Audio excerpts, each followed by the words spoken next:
A growing list of journalists and TV personalities reportedly given the heave-ho for criticizing the Democratic presidential nominee. Back with us, we have Media Research Center Director Richard Noyes says the mainstream media is basically what's happening here. This is just the beginning. What do you think, sir?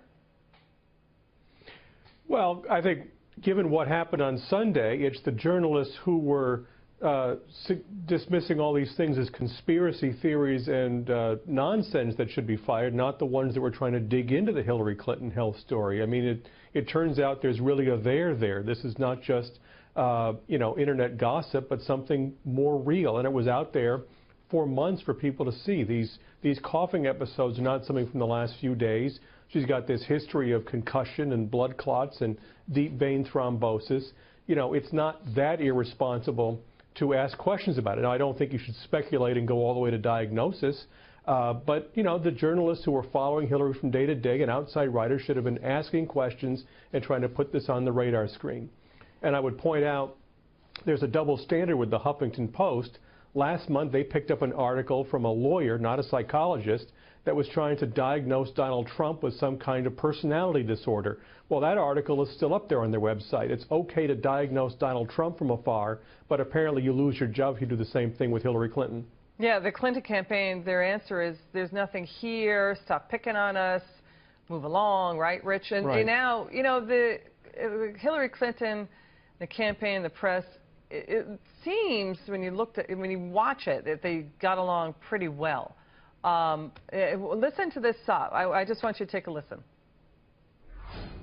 You suggested that there is a double standard. Do you think that you're treated differently in this race because you're a woman? To a different standard, and what does that mean for you going into the debate?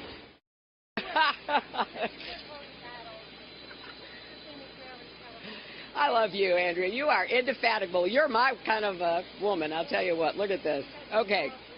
I know. Go ahead. That was Andrea Mitchell there. But now the media is really ripping into the Clinton campaign for keeping it in the dark on Hillary's pneumonia diagnosis. And, it seems like the press only gets angry when they're the ones who are slighted, right, Rich? Well, they're upset. They were lied to. On the other hand, I don't know why they're so surprised. Hillary Clinton lied about being under sniper fire in Bosnia years ago. She lied about not sending or receiving classified information. That was dismissed by the FBI director's investigation. I mean, there's a list of times Hillary Clinton has been untruthful with her press corps, and yet they continue to be shocked every time that she misleads them.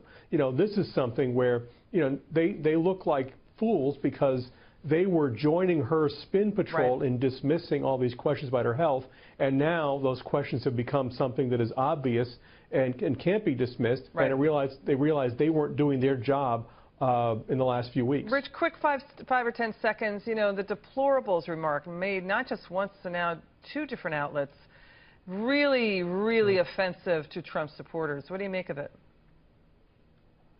Yeah, it's something where, look, I mean, there's a lot of people in the press who've been trying to dismiss Donald Trump and his supporters all along, so they're not getting tough on Hillary Clinton for saying the same thing. They're sort of with Clinton's new defense. They're quibbling about the ratio, but not the fact that there's a lot of undesirables out there. There's undesirables supporting Hillary Clinton too, but nobody's judging her campaign by them. Rich Noyes, Media Research Center Director, thank you so much for your time, sir. Hope you come back. Really appreciate it.